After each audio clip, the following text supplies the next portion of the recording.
Аллаһының мәрхәмәте һәм коткаруы килсен сезгә, дуслар. Үткән гасырның 80-нче еллар азагында бер экстрасенс гипнотизер зәңгәр экраннар аша бөтен ил халкын диярлек үзенә текәлдерә. Хәтерлисезме? Таныш музыка агыла һәм үзенең акыл көче һәм сүзләре белән мөгъҗизалар кылып, һәр төрле ширдән сауыктыра алучының тавышы кешеләрнең картын да, яшен дә телеэкраннар каршына магнит кебек тартып китерә. Әйе, бу Анатолий Кашпировский. Аның сихри көчкә ия булган сүзләреннән күпләр күзләрен йомып чайкала башлыйлар, кулларын болгыйлар, лап итеп идәнгә авалар. Кемдер көлә, кемдер елый, кемдер аяклары авыртуын тоймыйча таякларын ташлап сәхнәдә йөгерә, сикерә башлый. Кемнеңдер чал чәчләре кинәт кап-карага әйләнә, кемдер ашказаны, эчәк, бөер авыруларыннан арына, кемдер аритмиядан, кемдер катарактадан, кемдер хәтта яман шештән берничә сеанс нәтиҗәсендә сәп-сәламәт кешегә әйләнә. Чынмы бу хәлләр? Мөмкинме шулай мизгел эчендә еллар буе интектергән һәм хәтта үлемгә китерүче ширләрдән савыгу? Әйе, ышансаң мөмкин. Чөнки ышаныч гаҗәеп көчкә ия бит. Ләкин шунысы игътибарга лаек. Бу дөньяда мөгъҗизалар кылырлык көч-кодрәткә ия булган ике зат кына бар. Шуның берсе Аллаһы, икенчесе шайтан. Бу турыда безгә изге язмалар сөйли. Мәсәлән, Аллаһы Исраил халкын Мисыр куллыгыннан чыгарган чакта Муса белән Харун пәйгамбәрләр аша үзенең мөгъҗизаларын күрсәтә. Шул ук вакытта бу мөгъҗизаларның кайберләрен Мисыр сихерчеләре дә кабатлыйлар. Алар да үзләренең тылсымнарын кулланып, таякны йыланга, суны канга әйләндерәләр, Мисыр җирен бакалар белән тутыралар. Шуннан соң Муса белән Харун кылганны кабатлап, сихерчеләр тузанны ширкиләргә әверелдерергә тырышып карыйлар, ләкин монысын һәм аннан соңгы башка галәмәтләрне булдыра алмыйлар. Күрүебезчә, шайтан хезмәтчеләре дә үзләренең тылсымнарын кулланып, ниндидер дәрәҗәдә мөгъҗизалар күрсәтә алалар. Өшкөреп җиннәрне куучылар, төрле зәхмәт ширләрдән сауыктыручылар хакында ишеткәнегез бармы? Алар турында канун китабы менә нәрсә ди. Сезнең арада угылын яки кызын курбан итеп уттан үткәрүче, күрәзәче, фалчы, багучы, сихерче, әфсен укучы, әрвахларның рухын чакыручы, тылсымчы һәм үлеләрнең рухы белән сөйләшүче булырга тиеш түгел. Раббы каршында мондый эшләрне эшләүче һәркем җирәнгеч. Ничек кешеләрнең ышанычын яуларга мөмкинлеген иблис хезмәтчеләре бик яхшы беләләр. Шуңа күрә еш кына андый табиблар "Без Алла исеме белән сауыктырабыз" диләр. Шайтан да яктылык фәрештәсе кыяфәтенә керә бит. Шунлыктан аның хезмәтчеләре дә хаклык хезмәтчеләре булып кылана икән. Бу гаҗәп түгел дип укыйбыз Инҗилдә. Бары Аллаһының чын хакыйкать сүзләренә иман китереп ышанучы бәндәләр генә Раббының чын сауыктыручылары була. Ә чын хакыйкать ул Гайса Мәсих кенә. Әгәр кемдер Мөхәммәд яки башка исем белән дуга кылып авыруны сәламәтләндерергә тырышса, бу Аллаһыдан түгел. Әйе, шайтан хезмәтчесе дә сиңа савыгу бирә ала, ләкин инде ул чакта Иблис синең җаныңны да үзе белән тамакка алып китәчәк. Әгәр вакыт барда Гайсәдән ялганчының богауларыннан үзеңне коткаруын сорап, ихлас дуга кылмасаң, үзеңне тере Аллаһы кулына тапшырмасаң. Шуңа күрә, дусларым, кемнең сүзләрен тыңлап эш итүебез, кемгә үзебезне ышанып тапшыруыбыз бик тә мөһим. Марк бәян иткән Инҗилдә бер авыру хатынның Раббыга иман итеп, мөгъҗизалы рәвештә савыгу алуы турында булай дип укыйбыз. Бер хатын 12 ел буе кан китүдән җәфаланган булган. Бик күп табибларда дәваланган, бөтен байлыгын сарыф итсә дә файдасын күрмәгән. Хәле тагын да начарайган икән.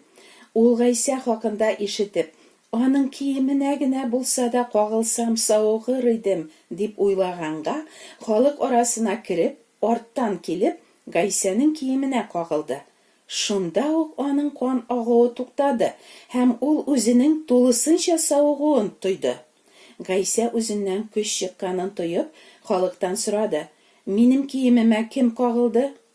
Халыкның ничек кысрыклавын күреп торасың бит. Син кем кагылды дип сорыйсың, диделәр шәкертләре.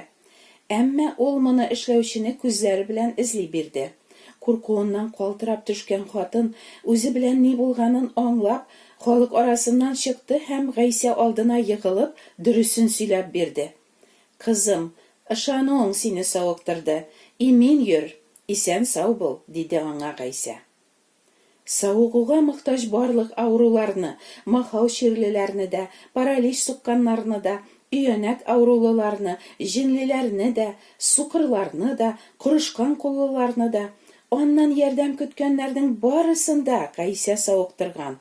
Кемнеңдер башына ул кулын куйган, кемнеңдер күзләренә лай ясап сөрткән, кемгәдер сүзен әйткән, кемгәдер кулын биреп торгызган. Һәр кем Гайсәнең янынарак килергә тырышкан. Күп еллар буе табибларга йөреп тә ширеннән терелә алмаган хатын да халык арасында булган. Гайсәнең киеменә генә кагылу да үзен савыктырачагына ул бик ышанган. Димәк, хатын Гайсәнең илаһи кодрәткә ия икәненә, күкләрдән килгән Аллаһы улы булуына ышанган. Үзенең шире турында аңа кычкырып әйтергә мөгаен хатын кыенсынгандыр, шуңа күрә яшеренеп кенә савыгу алырга теләгәндер. Ләкин Гайсә, минем киемемә кем кагылды, дип сораган. Кешеләрнең күңелләрендәге уйларын да белеп торучы зат, әлбәттә, үзенең киеменә кем кагылганын белгән. Мөгаен Гайсә бу сорауны кешеләр каршында үзенең иманын икрар итәргә хатын оялмасын өчен һәм җыелган халык алдында Раббы данлансын өчен биргәндер. Гайсәнең сорауына хатын дәшми дә кала алыр иде. Терелгән килеш ипләп кенә өенә кайтып китә алыр иде. Ләкин хатын калтырана Гайсә янына килеп, аның алдына егыла. Сауыгуны шулай яшеренеп, урлаган сымак алганы өчен ул аны әрләр дип курыккандыр ул бәлки. Хатын ни өчен кагылуын да, ничек итеп шундук сауыгу алуын да яшермичә сөйләп биргәч, Гайсә аңа: "Мин сине савыктырдым", дими, гәрчә бу шулай булса да, сине ышануың савыктырды, ди. Әгәр хатын киеменә генә кагылсам да савыгырмын дип, берәр табибның киеменә кагылса, савыгыр идеме? Димәк, уйларыңның дөреслеге һәм ихласлыгың гына түгел, кемгә ышануың мөһим. Хатын тәненең савыгуын гына түгел, шулай ук Гайсә биргән иминлекне дә алган. Гайсәгә иман итүе аны бар ширләрдән дә яманрак булган, мәңгелек тамукка илтүче гөнаһ ширеннән дә савыктырган, аның җанын коткарган. Дустым, бәлки син дә айлар, еллар буе терелә алмыйча, интектергеч шир белән җәфаланасыңдыр. Нинди генә авыр, хәтта үтергеч шир булмасын, сине дә Гайсә мөгъҗизалы рәвештә сихәтләндерә ала. Ышан аның һәр нәрсәгә кодрәтле икәненә. Иман белән сүз кулларыңны сине яратып, хәтта җанын да биреп коткарыр өчен җиргә килгән Аллаһы улына. Бигрәк тә сора, дустым, Гайсәдән үзеңне гөнаһ ширеннән терелтүен, чөнки бар ширләрдән дә яманрагы һәр кемне тамукка илтүче гөнаһ шире.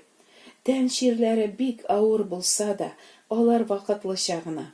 Җирдәге тормышыбыз беткәч, тәнебезнең ширләре дә юкка чыгачак. Менә гөнаһ шире, ул мәңге дә бетми торган яман рухи шир. Нәкъ шул яман ширдән безне савыктырыр өчен җиргә килгән дә инде Гайсә. Моның өчен ул үз тәненә безгә тиешле җәрәхәтләрне һәм хәтта үлем угын да алган. Ләкин дөньяны да, иблисне дә һәм үлемне дә җиңеп, ул терелгән. Аллаһы сүзе безгә шуны аңлата. Аның тәнендәге яра җәрәхәтләре белән Гайсәгә иман итүче һәр кемнең рухы терелә һәм ул мәңгелек тормыш ала. Дустым, дин тоту яки үзең ничек ышанырга телисең, шулай ышану түгел, Аллаһы кушканча ышану мөһим. Аллага мин үземчә ышанам диюең һәм үзең дөрес дип уйлаганча аңа табыну сине тамоктан коткармаячак. Җаныңның котылуы синең ихлас күңелдән ышануыңа гына түгел, бигрәк тә коткара алучыга ышануыңа бәйле. Котушкыч тире авыру аркасында Әйүп пәйгамбәрнең тәне яргаланып, кутырлап беткән, корт һәм җәрәхәт баскан, ширип сасый башлаган. Инде үлеләр дөньясының капка төбенә үк җиткән бу пәйгамбәр әйтеп аңлата алмаслык авыр газаплар кичергәндә дә былай дигән: "Мин беләм, мине коткаручы зат тередер. Соңгы көндә җир йөзенә килер ул.